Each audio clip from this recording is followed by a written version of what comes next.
안녕하세요. 반갑습니다. 여러분의 전기기술 교육의 동반자, 저는 다산에드 대표 전병칠입니다. 여러분, 이 실습 세트가 무엇인지 아세요?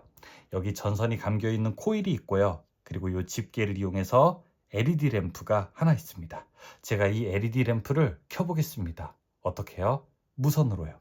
왼쪽에 있는 코일을 쭉 갖다 대면 LED 램프가 켜졌죠. 직접 닿지도 않았는데 말이죠. 멀리 가면은 꺼지고 가까이 가면은 켜지고.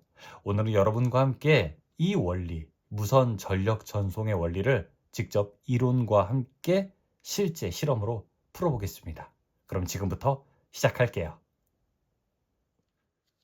우리가 무선 전력 전송에 대해서 이해하기 위해서는 먼저 전류와 자기장에 대한 이해가 필수적으로 선행되어야 합니다. 몇 가지 여러분들이 알고 계실 수 있는 내용으로 제가 천천히 그림과 글을 통해서 설명을 드려볼게요. 먼저 가장 기초적인 아이디어로부터 시작됩니다. 바로 전류가 자기장을 만든다는 거죠. 이 전기 에너지가 흐르게 되면 그 주변에 자기장이 만들어진다는 것은 이 전류에 대한 기본적인 이해가 있는 분들이라면 아마 다들 아실 텐데요. 이런 내용이죠. 여기 이렇게 전선이 있습니다. 이 전선에 전류가 흐른다고 해볼게요. 만약에 이쪽이 플러스고 이쪽이 마이너스라면은 이 위 방향으로 흐를 겁니다. 이때 이 전선 주변에는 자기장이 만들어지는데요. 이 자기장은 이런 방향으로 만들어지겠죠. 이 방향을 정의한 것이 바로 앙페르의 오른손 법칙이라고 합니다. 엄지손가락으로 전류의 방향을 나타내면 나머지 네 손가락의 방향이 바로 자기장이 만드는 방향이 되는 거죠. 자, 그와 반대로 만약에 전류가 흘렀다면 어떤 일이 벌어질까요? 이쪽이 플러스고 여기가 마이너스라면은 이제 전류는 반대로 흐를 거고요. 이 흐르는 전류의 방향에 따라서 이번에는 자기장이 이렇게 만들어질 겁니다. 어떻게 하냐고요? 이것도 역시 앙페르의 오른손 법칙으로 하면 알 수 있죠. 전류가 아래 방향으로 흐를 때는 이 반대 방향으로 자기장이 만들어집니다. 이걸 우리는 앙페르의 오른손 법칙이라고 합니다. 자, 그런데 전류가 만드는 자기장의 세기를 더 세게 하려면 어떻게 할까요? 이 강하게 하려면 어떻게 할까요? 제가 이제 한번 여러분과 다시 더 강한 자기장을 만들어 보겠습니다. 강한 자기장을 만들려면요. 크게 전류를 많이 흘리는 방법이 있고, 두 번째는 이 전선을 여러 번 겹치게 감는 방법이 있습니다. 예를 들어 이런 원통을 하나 만들어 볼게요. 종이로 원통을 하나 만들고 이 원통에 전선을 감아주는 거죠. 이렇게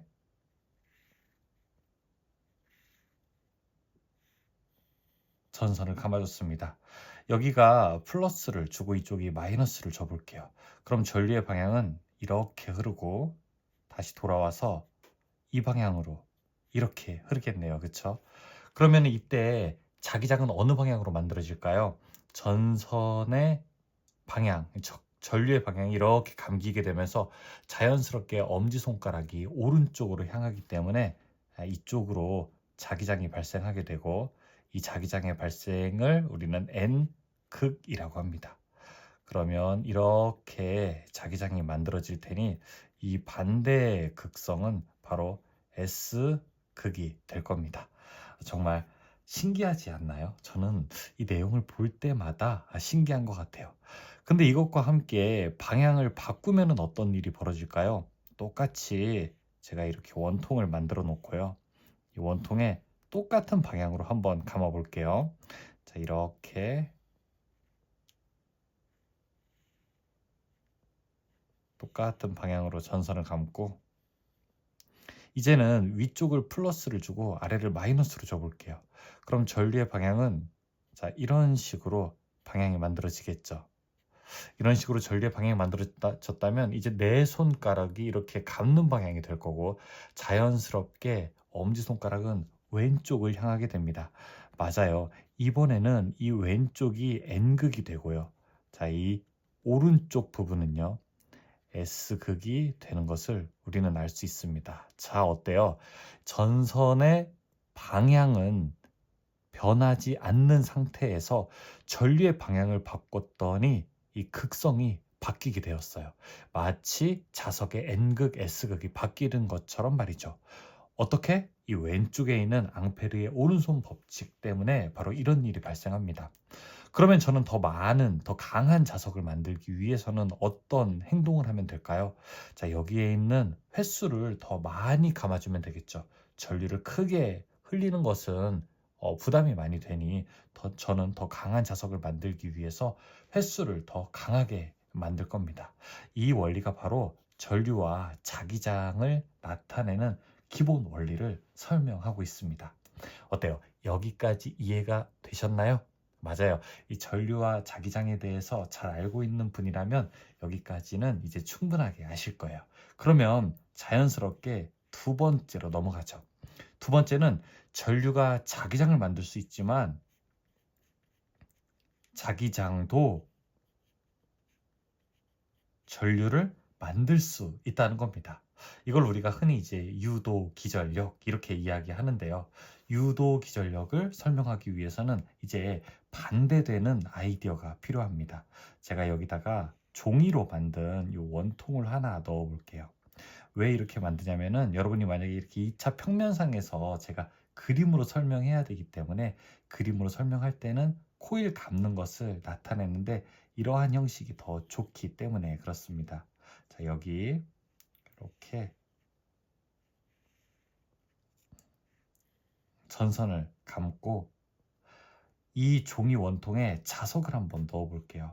자석은 그거보다 조금 더 작아야 되니까 이렇게 N극이 있고 S극이 있는 자석을 이제 옆에다 두었습니다. 그리고 제가 이 자석을 손으로 잡고 여기 안쪽으로 이렇게 밀어 넣어 볼게요. 즉 자석은 여기 오른쪽 코일 쪽으로 전선을 감아 놓은 쪽으로 이동하고 있습니다. 그럼 어떤 일이 벌어질까요? 일단 NS 이 영구자석 쪽에서는요, 이렇게 자기장이 만들어지고 있습니다. 우리 눈에는 보이지 않지만 이런 자기장이 계속 영향을 주고 있죠.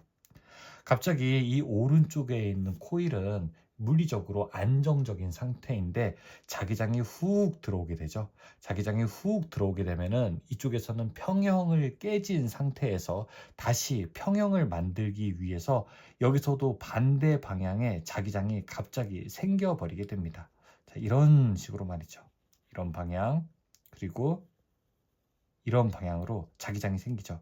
자, 이렇게 자기장이 생겼다는 것은 뭐죠? 오른쪽도 일종의 자석화 되었다는 겁니다. 그때 자기장의 방향이 왼쪽으로 향하기 때문에 이 왼쪽이 N극이 되고요. 자, 이 오른쪽은 자기장이 들어가는 꼴이 되기 때문에 이쪽은 자연스럽게 S극이 됩니다. 자, 그때 N극과 S극이 된다면 다시 오른손 법칙을 사용할 때 나머지 네 손가락이 이제 전류의 방향을 나타내는데요. 전류의 방향이 이렇게 감는 쪽으로 만들어지기 때문에 와, 이 전선에는 이쪽 방향으로 전류가 만들어지게 됩니다. 이렇게. 그러면은 부하 쪽에서 봤을 때는 전기가 나오는 쪽이니 여기가 플러스고 이쪽이 마이너스로 전기가 짜잔 하고 만들어지는 거죠. 되게 신기하지 않나요? 바로 자기장이 전류를 만들고 있다는 것을 이 그림에서 설명하고 있는 거죠. 자, 이것과 또 반대되는 상황이 만들어질 수도 있습니다. 여기에 자석이 있고요. 이 자석은 똑같이 N극과 S극이고 이제는 자석을 집어 넣었는데 밀어 넣었는데 이 반대로 자석을 이제 밖으로 빼볼게요. 빼보면 똑같은 이렇게 원통에서 감겨 있는 모양은 자, 이런 모양이 되었을 때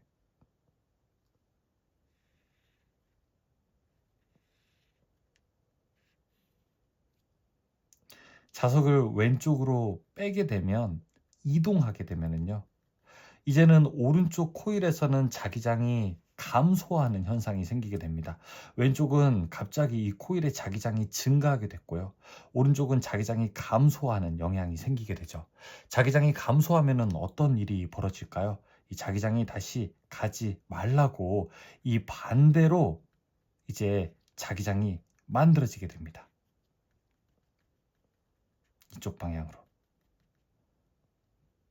이렇게 자기장이 만들어지죠.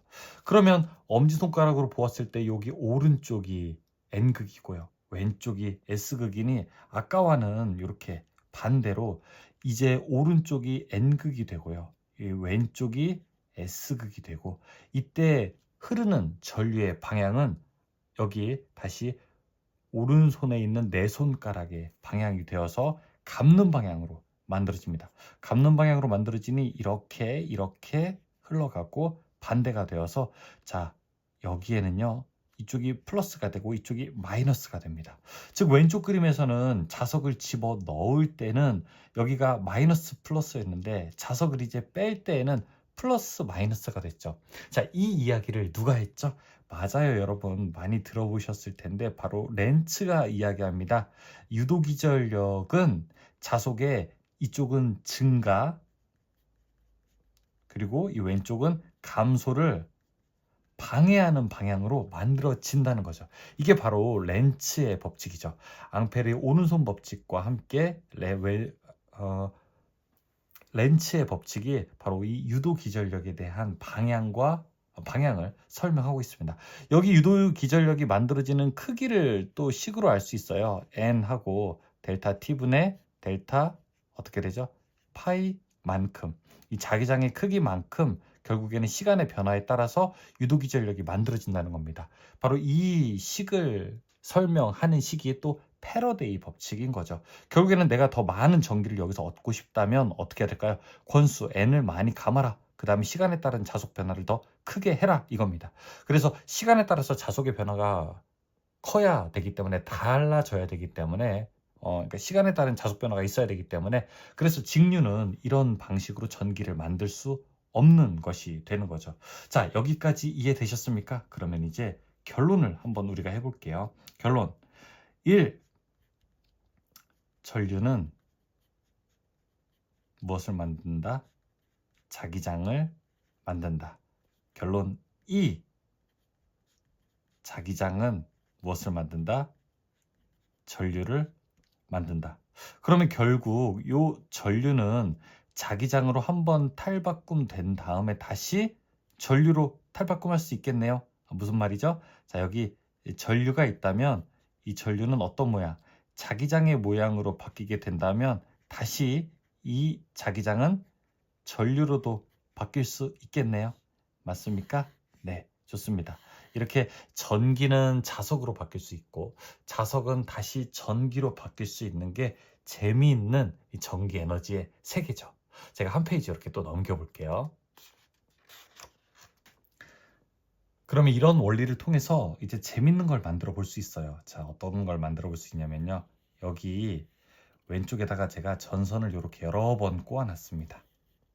그리고 또 오른쪽에도요. 전선을 이렇게 여러 번 꼬아봤어요. 그리고 이 왼쪽에 있는 코일, 오른쪽에 있는 코일이 각각 있는데 왼쪽에 있는 코일에 전류를 한번 넣어 볼게요. 여기가 플러스, 그 다음에 마이너스 전기를 넣어 보겠습니다. 그러면 이쪽으로 쭉 어쨌든 뭐 방향에 따라서 전류가 이제 흐르게 되겠죠. 전류가 흐르면서 이쪽 왼쪽으로 보낸 전원, 즉 전류는 무엇으로 바뀝니까? 이제 자기장으로 바뀔 겁니다. 그러면 이 자기장이 바로 또 오른쪽에 있는 코일에 영향을 미칠 거고요. 이 오른쪽 코일은 멀쩡히 있다가 자기장의 영향을 받게 되면 다시 여기서도 전류가 만들어질 겁니다. 아까 렌츠의 법칙처럼 말이죠. 이때 여기 플러스 마이너스가 이렇게 만들어집니다. 이 반대로 플러스 마이너스를 이제 바꾸게 된다면요. 만약에 마이너스 플러스로 바꾸게 된다면 이 전류의 방향은 반대가 되고 자기장의 방향도 반대가 되어서 또다시 마이너스 플러스 이렇게 전기가 만들어질 겁니다. 와, 바로 이런 이야기를 하고 있는 거죠. 전류가 무엇으로 바뀌고 있죠? 자기장으로 바뀌고 있고 이 자기장이 다시 무엇으로 바뀌고 있죠? 전류로 바뀌고 있습니다. 맞아요. 이게 사실은 여러분 변압기를 설명하는 전자유도 법칙이 바로 이 원리가 되는 겁니다. 그래서 우리가 알고 있는 변압기도 사실은 이런 원리고요. 유도전동기도 사실은 이런 원리에 가깝게 됩니다. 자, 그렇다면은 이 왼쪽을 우리가 전원이라고 하면은요. 이 전원을 일단 우리가 뭘로 바꾼다면은 이 자기장으로 바꾼다면은 이 자기장이 어디에 부하 쪽, 전기를 쓰는 쪽으로도 우리가 전송할 수 있다라고 하는 기본 아이디어를 얻을 수 있겠네요. 특히 자기장이 가지는 가장 큰 힘은 무엇일까요? 그게 바로 보통 우리가 사용하는 전류는 도선으로만 통하지만 자기장은 공기를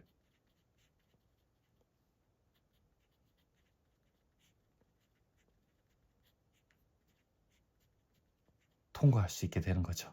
전류는 전선으로만 전기 에너지를 보낼 수 있죠. 하지만 자기장은 어떻게 되죠?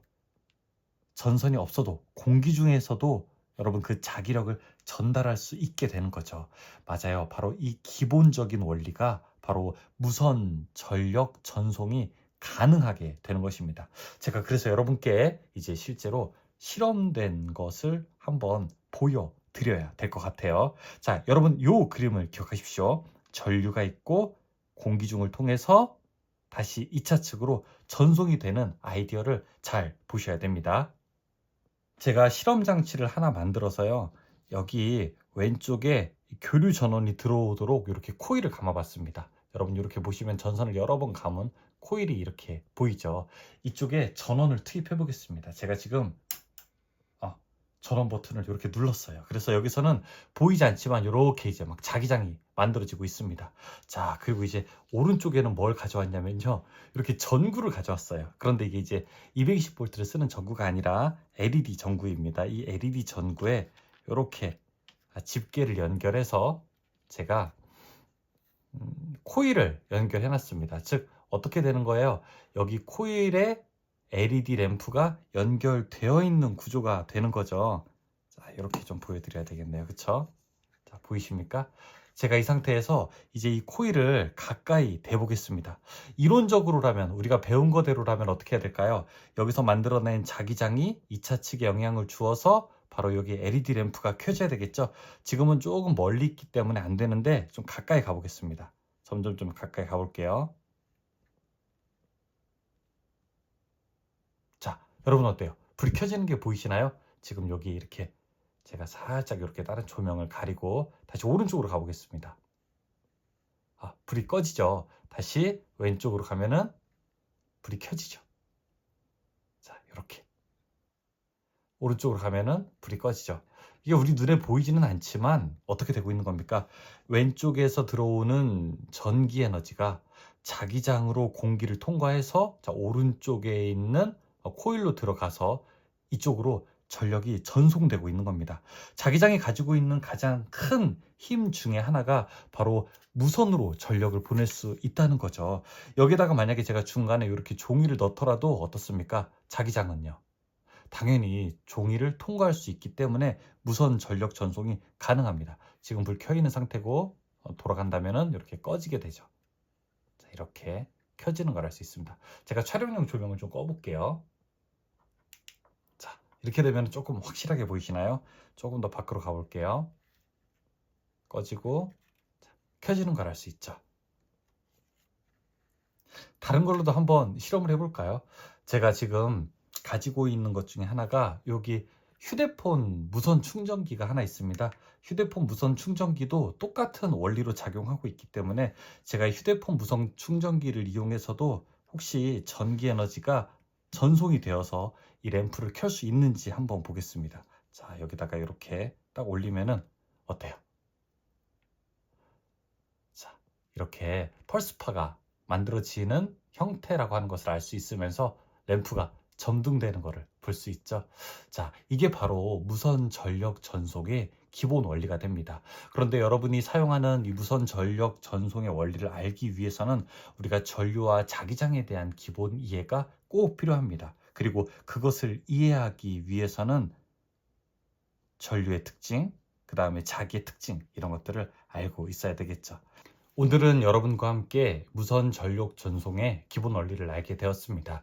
우리가 보통 책으로 배울 때 앙페르의 오른손 법칙, 렌츠의 법칙, 그리고 전류와 자기장, 비오사발의 법칙, 도대체 이런 것들은 어디에 쓰나, 그냥 책에서만 나오는 공자님 말씀 아닌가? 이렇게 생각이 들 수도 있지만, 실제로 이러한 원리를 이용해서 공학적 원리에 기반해서 다양한 응용 제품들이 만들어지고 있다는 것도 여러분들이 잘 알아두시면 전기가 더 재미있어질 것입니다. 오늘은 여러분과 함께 이 내용에 대해서 알아보았습니다. 항상 여러분의 전기 공부가 즐거워지기를 바라겠습니다. 저는 다산아이디 전병칠이었습니다. 고맙습니다.